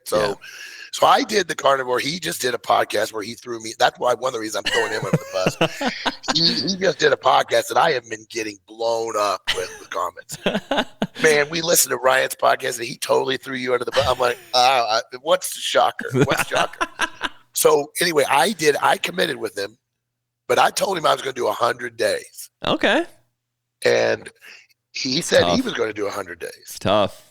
When we first tried it, right? Yeah. So he started a little earlier than me, maybe a week or so before. Anyway, I did 120 days, and then the season was coming. Right. We were getting ready to go to Alaska for a month for spring bear. I just didn't think I could pull it off hunting, so I got off of it and went back to my normal stuff. Mm-hmm. He didn't. He stayed on that diet the entire time. All of his. He ate a lot of egg meat scrambles. Right? A lot. And he got these fat bars. I mean, you could get creative. There's a lot of things you can do, right? Yeah. So anyway, he got creative and he did it. I mean, you've learned a carnivore. I don't think we want to get up, but the amount of food you're eating is so much less than what it used to be, right? That's the thing is 2 meals a day for me. Like you're saying, those meat and eggs. Sometimes you have to make yourself eat. Yeah, like I really have to force. If I eat 2 of those in a day, like that's all I need. Like, and I'm forcing myself to eat, and I only do that when I really need it. When that marathon training's ramped up, or during the hunting season or whatnot. Like I'll ramp up the food just because I need the energy and I need the calories, but. And that's the other thing is on the carnivore diet, like you're eating all this food. You're like, oh man, that's so many calories. Well, you go and really add it up and your calories are so low. So then you got to add more to it just to make up for that. But yeah, I'm not hungry most of the time. Yeah, it's real. It was the best I've felt. Yeah. And so like I think it's a great thing for guys that are 40 years old and over. Yep. Me too. Because you're starting to get sore. You're waking up stiff. You're like, dude, it's gone. Yeah. It's literally the inflammation is gone. Yeah. I had and I eat fairly healthy. My wife is a health freak, right? So we're eating vegetables. Ryan calls them the poison vegetables now. This is a guy. That has his own garden. Yeah. His entire life. Yeah. And now he calls it poison. And I haven't listened to that podcast that he just did. Him and Hillary did that podcast talking about the carnivore diet. I haven't had a chance to listen to it yet. I'll probably listen to it actually today. So I've heard it's a good podcast, but there could be less Livesay under the bus. I'll be texting you later to give you a hard time about all the crap they're talking about. Yeah. Well, I appreciate you letting me come on and straighten him out on here too. Yeah, a little bit. yeah. So, but anyway, he stayed on for a year, and now he's going to add in some berries, raspberries, blackberries, not much, but a few fruit things. Yeah. And because a lot of carnivore guys are doing that. Yeah. And that's about it. He's going to stay on now for a while. Brian was talking about that in one of the podcasts he did about adding in just, some berries. I think they added in some pineapple or something like that too. And I could see the benefits of adding a little bit. I mean, you don't need a lot, but I think in like pre-workout and stuff like that, just taken a few of those berries just to give you that little sugar rush.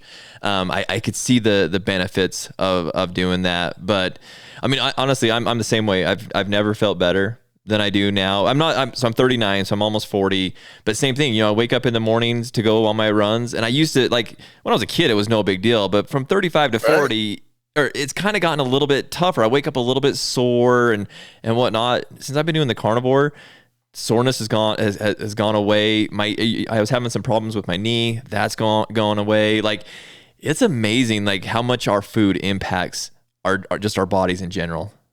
How much inflammation. Yeah. How, when you eat, you feel like so non-bloated too, like on the carnivore. Like, you feel like you eat this huge meal, but you feel like you're not full. Exactly. But you're not hungry. Right. It's really a phenomenon that I was surprised. And I'm going to be honest with you. When I first started, I didn't do the research that Ryan did. Ryan just said, I knew I wanted to do it. And I kind of was I'm usually pretty good at researching what I do, but I just blindly said, I'll do it. Well, I didn't really understand the carnivore diet when I started. So I just started eating meat. Yeah. Well, that's it. And all of a sudden, I'm like, I'm not feeling very good, right? I'm not feeling good at all. And I told Ryan, I said, man, I have got the keto flu like crazy. I'm feeling like shit. He was just hanging there. Yep. 3 weeks, I felt terrible. Yep. I'm like, this ain't the diet for me. Right. Well, then we're talking, and he goes, well, how much fat and how much electrolytes? I'm like, what do you mean electrolytes? He goes, well, how much salt are you getting? I'm like, what do you mean salt? He goes, dude, you got to put salt on everything. I'm like, what? Salted butter. So I was doing none of that. Oh, man. So I started adding in electrolyte drinks, like Element, right? Yeah. The pure stuff. Yep. And I started putting salt on everything. I started eating butter. Yeah. All of a sudden, bam, I felt like $1 million. Game changer. So if you're going to do it, you got to do your research and make sure you got a good balance of the sodium, fat, protein. Well, that's what I was looking at you guys doing the freeze drying of your butter, because that was kind of been one of my big things. Like, well, freeze dried, you can get a lot of carbs from freeze dried food, or you can freeze dry a lot of food that have a lot of carbs in them, and it's and meat as well, but it's the fats that you just haven't. Well, people say you haven't been able to do, and so I saw you guys the other day talking about butter, and I'm like, oh man, if you can do butter, I'm in. Game over. Let's go. Now, I'm not saying you can put a stick of butter on the tray. Right. I'm saying you can add a unbelievable amount of butter. Now, before people start going out and getting botulism and all kinds of things, now listen to me carefully. Harvest Right in these freeze drying units, all of these companies, right, they got to protect themselves, right? They are not guaranteeing, but they're saying that these units can preserve food for 30 years. That's their claim. Okay. If you follow the rules, that's their claim. If you add in 30% fat, it's not going to make it 30 years. Right. But it'll make it a season or two. Exactly. And that's all we needed to do, right? But they don't say that, right? They can't. They got to be careful with their messaging. Right. So you got to be careful about a lot of fat because it can become rancid over a long time. Right. Now, we don't know. I think we're one of the first people to do this. I was gonna say I've never seen it done. No one I've ever followed, and I follow quite a few people that do dehydrated food and stuff like that, freeze dried food. I've never seen it done. Yeah, and like brisket with all the fat. Yeah, he's doing all of it. That's amazing. And it's amazing. Bacon, heavy fat bacon, and thick fat bacon. Right. Yeah. So what we're saying is we're experimenting. So we're whatever you want to call it, risking it. But if you're putting it in the bag, getting it as close to zero moisture as possible, you're still going to feel greasy, right? It's still going to feel a little greasy. Right. If you put it in the bag and you remove most of the air and you put in a good oxygen absorber, you've you've dramatically reduced the environment for any problems. Right. For the short term, meaning 1 or 2 or 3 years. Yeah. And now we don't know how long yet. Remember, we've been a year. Now we know a year has been good. Right. but we don't know beyond a year. But let's be honest, who cares? Exactly. That's the thing. If you can give me a brisket and I can take it for a year is plenty. You know, if I can take it for 30 days, game over. That's all I need.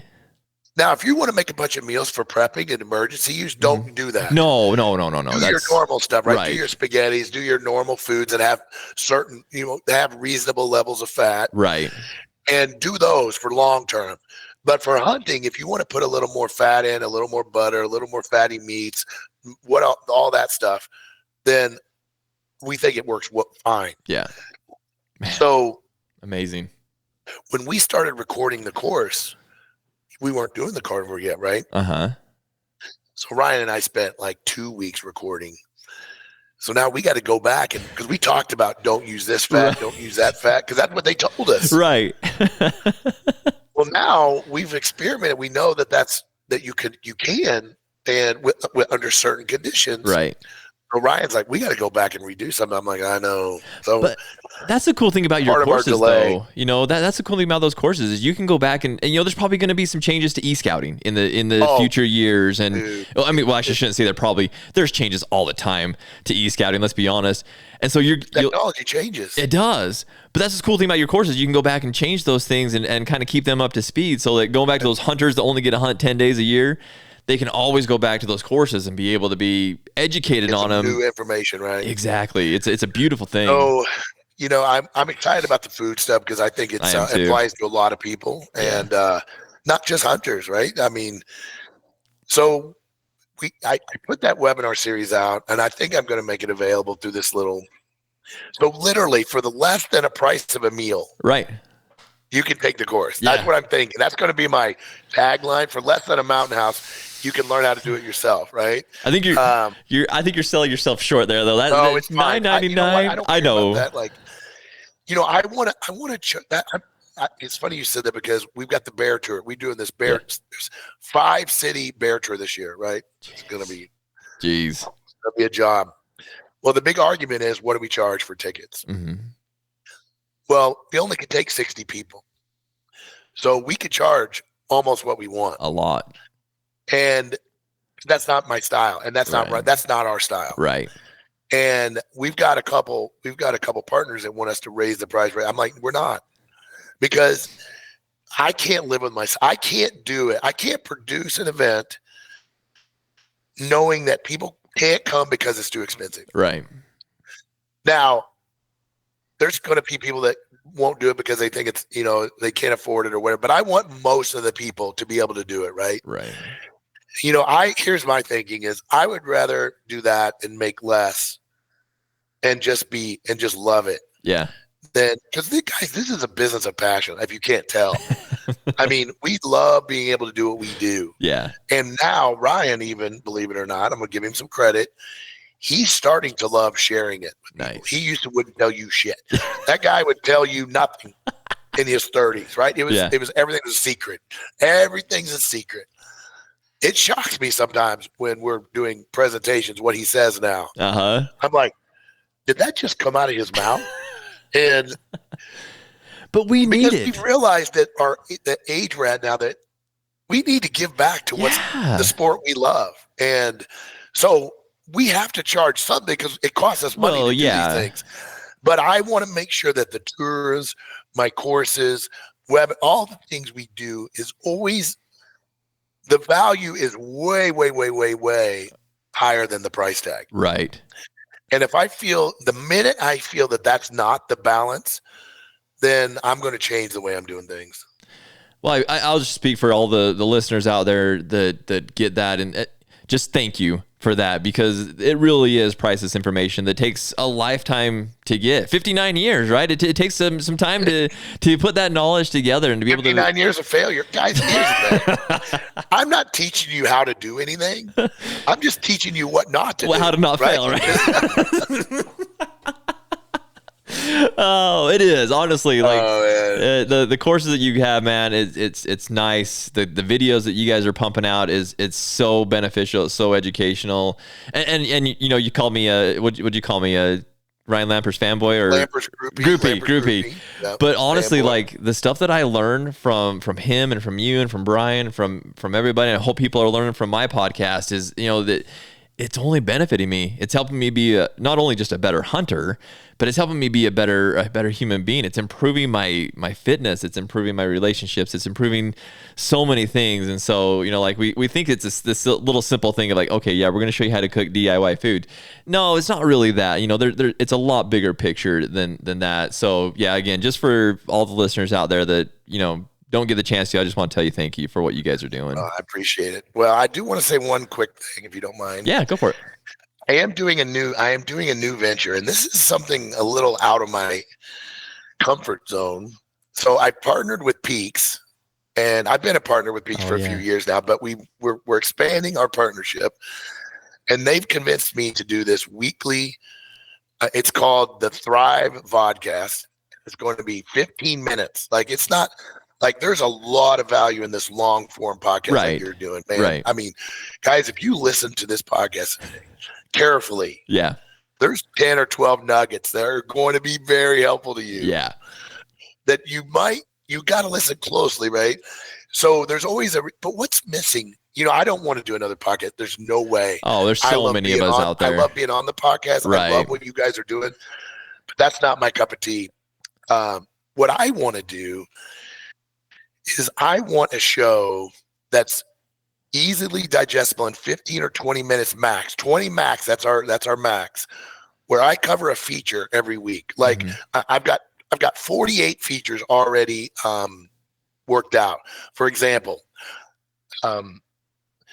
elk harvest reports demystified, how to read between the lines. Here's another, late season elk, crack the snow depth and cover code. Always in the game, secure tags every season. Just like here, the first one I'm going to do in January is going to be Colorado elk tags, adapting to the new era. Wow. And I'm going to do 10 minutes on that. That's it. So that you're going to go out and do some other research on your own, right? So I'm going to do a feature every week. And then I'm also going to do 2 or 3 tech tips. I'm going to be like, hey, have you guys really been using the new Onyx Snap 2 trail feature? Right. Do you know how it works? Right. A lot of guys don't yet. And do you know the pinch distance thing on the screen? Yeah. And show people some tips, like a few quick tips. Cal Topo, did you know that Cal Topo can shade everything at certain elevations? So you know that you can see if you're in the right elevation zone for spring bears. Most people don't. Wow. How to store motor vehicle use maps on your phone. Using Avenza. How to predict trail pressure, what types of pressure, and is there livestock? Is there outfitters? Is it recreation or is it hunting pressure on the trail? How can you tell that by just visually looking at it? Color coding hunt areas. So when you're looking at your screen, your hunt areas speak to you. These are all little bitty tips that are in my courses and stuff that I'm going to include in this show. And then I'm going to do a couple little gear things. If I find some, like I'm really big on these Graxaw boot drivers. Oh yeah. For example. Yeah. I love what Austin is doing at Graxaw, and not because, and I have no financial relationship with Graxaw. I just love his stuff. Right. And so I might show how these boot drivers are going to change your game late season hunts. Right. And and the peak stuff too. You throw in the peak stuff, the trekking poles. Well, they don't even want me doing it. Oh, they don't really? want me doing peak stuff. Wow. What Peaks is going to do, which I love what they're doing, guys. Yeah, they want this show. They're paying me to produce this show to help hunters become better Western hunters. Yeah. And they don't really want me putting any peak stuff in. Now I'm going to probably put a few things in. I was going to say their stuff is so good. They want it to be just other things. They want to give back to what they're doing. Gotcha. The sales will take care of themselves. They will. And so I'm really excited about this show. What do you think about that format? I love it, man. I kind of actually started doing that a little bit back in the day, not with education stuff, but more on like hunting news or outdoor news. I do like quick podcasts that were really short, maybe 20 minutes, just about hunting news, and it really got a lot of attention. People loved it because that's the way the world kind of works right now, right? We're a TikTok world where we want that, that few second video and then we're going to swipe up kind of a thing. Right. And so if, a lot of these younger kids, if they can hop on there and, hey, there's a 15, 20-minute video that I can hop on and just learn this skill, whether, e-scouting or whatever that is, I think you're going to get a lot of attention. What's going to be the name of the show? It's going to be the Thrive. That's Peak's kind of tagline. Okay. It's going to be the Thrive Vodcast. So see, look, I'm trendy. I'm woke now with this podcast. I'm like, I'm not woke, guys. I mean, Mark Livesay has gone woke, everybody. At first, when they said vodcast, I'm like, what? What's a vodka? That's trendy. I don't like it. Sounds like vodka. But the more I've said it, I kind of like it. So it's going to be the Thrive Vodcast. So, think about it, like this podcast right here. There's so many. I mean, I wasn't sure what to expect, but we got in some cool tips. Yeah, this has been a fun podcast. To be honest with you, one of the better podcasts I've been on in a while. Well, thanks, really Mark. I appreciate that. But anyway, and I've been on a lot, probably more than people want to hear. But but I want to also say, guys, last week I was on the Ehuntr podcast, and we went through XYZ. Yeah, you should take time to listen to it. Yeah, boom, and I move on to my next topic. I like it. So, and I might play a clip. I might take out something where I was throwing lampers under the bus, right? Yeah, a sound bite. But I want it. What my goal is to give every week, let's say 5 to 10 things that are going to create some interest in guys to go seek more information. Yeah. I'm not going to solve the entire problem in 20 minutes, right? No. But they don't know that the Colorado tags are going to change the game. Maybe they don't even know about the new Snap 2 feature in OnX. Maybe they've never even heard of this pinch for distance, right? Right. And they're like, what a game changer that is if you don't know how to do it. Well, that's like you just said, the topo shading. That's something I haven't gotten into with OnX. Right. I'm an OnX guy. Like bears, it's a win. It's the only way to kill bears. Man. I'm telling you right now, when it comes to spring bears, there's one thing that will kill bears. One, it's being at the right elevation. That's it. If you're at the wrong elevation, you're not going to see any bears, right? Probably, right. And you're certainly not going to kill big mature bears. They are at very, very specific elevations in relation to where the melting snow line is. And if you can start figuring that out, you're going to kill bears. That's the thing right there. That's going to change a lot of people. Like just knowing where to go. You were talking about Ryan earlier, where he can look at a map and be like, "Here's where elk are at." People have a tool like that. It's the same. Yeah, exactly the same thing. Like, yep, here's where the bears are going to roughly where the bears are going to be. Let's go there. I mean, that really is a game changer, which I hate throwing that word around. But so as far as a tip, that's all I'm going to say. Yeah, I'm going to say, if you want to get into more information about this, I did this webinar and it's available here, and here. Yeah. Or I just wrote an article for Go Hunt that goes over this, like solo hunting. Here's the link. So I don't want to spend a lot of time, because what I've found is, like in a lot of long form podcasts, they get on a topic that you're not interested in. Well, you're not interested in that podcast, right? If they're talking about weight loss and you don't need to lose weight loss, well, fine. Right. But this format allows me to briefly hit areas, because the guys would be like, well, I know how to use that Snap 2. Yeah. But I only spent 2 minutes. Right. Or, I already know how to use the rangefinder tool. Oh, but like you just said, I didn't know about that elevation shading. Yeah. That's going to make them go dig into it. Pick up. Now, maybe some people, it'll all be a shocker to them. Yeah. But for a lot of guys, I think they'll pick up a few things. I hope every show that people will, hey. Yeah. That's a new twist. Right. Like I just did one this morning. I was thinking through getting on with you. I did dehydration. Yeah.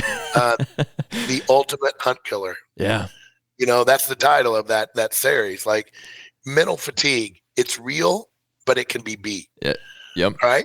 Those are things that people are interested in. I was gonna say those are like beautiful LiDAR. nuggets. LiDAR is a big deal now, guys. If you're not using LiDAR, you're at a disadvantage in this new technology. But one of my titles, LiDAR technology, see what others can't. Yeah. Especially for whitetail hunters. And but there's just some things I feel like I can touch on with just a few minutes, but it will create It will spark interest with people. And, like you said, we're in this swipe mentality now. Keeping people's interest is hard to do. Right. So I think a short form vodcast or a vlog or whatever you want to call this thing, we need something like that to kind of, to promote certain long form podcasts. Right. So I've been on 100 plus podcasts, right? And I think there's some out there that are gold. Yeah. Well, I'd like to mention them in this so people makes them go take and check it out. Exactly. So anyway, that's the plan. I'm excited about doing it. I'm hopefully I've ordered equipment and for my studio's being built. Nice. Right now at my house. And when do you think your first show will come out? I hope the first couple weeks of January. So pretty soon. So honestly, that actually won't be too long after this show airs. I'm a little backlogged on podcast right now. So this will air probably right around Christmas time. So that might be pretty quickly right after we air this one. You might have your vodcast out, which that'll be vodcast. It's going to take me a minute to get used to that, but that's going to be awesome. Don't make fun of me with the podcast thing, guys. Don't send me hate mail. We'll blame Bryce for that. Hey, I already get enough hate mail. Right now, I can't take any more messages. I'm getting so many messages from Ryan Lambert's podcast that you guys got to give me a break for a while. You got to just go the Joe Rogan way and just don't read any of the comments. Just don't read them. Well, that's the other thing about this podcast. I didn't even mention. I'm sorry, I didn't mention that. I am going to answer questions from the week before. I'm gonna have a segment from that. That'd be cool. So I'm gonna read through the comments. I'm gonna pick out a couple of things. I'm gonna answer them best I can. Yeah. And I'm going to do my best. One of the things they're paying me for is to purposely answer every question that's posted on the YouTube. Gotcha. Every question. Good. Now I can't get into questions like, hey, could you do my hunt plan for me? Right. Let's be honest. Right. But I'm going to do my best to address that's what that Peaks wants. Yeah. It's a smart play, guys. Peaks, what they want is customer retention. Who doesn't as a business? Right. And what's the best way for retention? It's to support and help their customers. And so they're going into 3 areas. They're going to be doing more films because people love the films. Yep. From an entertainment perspective. And then they've got their gear, and now they want to get into this education realm as well. So those 3 realms are really key to being a better company, and I'm excited about it. I already loved what Peaks is doing. I already was drinking the Peaks Kool-Aid long before they came to me with this idea. So anyway, I'm looking forward to it. I think it's going to be fun. Now, the hard part's going to be keeping me under 20 minutes. Well, I feel bad, honestly. I'm like, I'll just keep. Mark's a pretty big deal, like you said in the beginning. You are pretty famous, or your son said you're pretty famous, and so I was like, I'll try. No, my son says I'm not famous. Oh, you're not famous. That's great. Now, what I always tell him, I say, guys, I'm a legend. Yeah, in my own mind, right? Hey, you're a legend in the hunting world. That's what I was like. I'm gonna only keep him for an hour because I know he's busy and got things to go. I'm like, oh man, I've been keeping him for so long. But dude, you're right. This has been such a good podcast. This has been so thank fun. You. It was fun. Thanks for having me on. When I'm on a new podcast, you never know what to think. I don't know people yet. First time I met you, but it's been a pleasure. You're a great host. Well, I hope this is not the last podcast that we do. You and I could talk to you all day long. So we're gonna have to plan some other ones and just have some fun and just shoot the breeze with each other. Sounds great, man. Appreciate it. Cool. Well, Mark, before we go, just real quickly, I think everybody knows Treeline Academy, Treeline Pursuits, but where's the best place for people to go to find the things that we've been talking about today? Okay, so last year, guys, I was kind of all over the place, guys. I'm involved. I rent llamas. I'm working on meals stuff. I'm working on e-scouting, hunt planning stuff. I've got these elk tours. Now I got this vodcast. So I'm kind of in a lot of things. So I rebuilt my website last year. So everything is available or will be available at treelineacademy.net. So at least you got one website now, not just education stuff. All my podcasts are chronicled there that I've ever been on. So you can look through and see the topics and everything. This one, as soon as you publish this one, I'll have it on there as well. So they're all there as well. All my llama rental and llama sales and whatever I got going on in the llama world, it's all there too.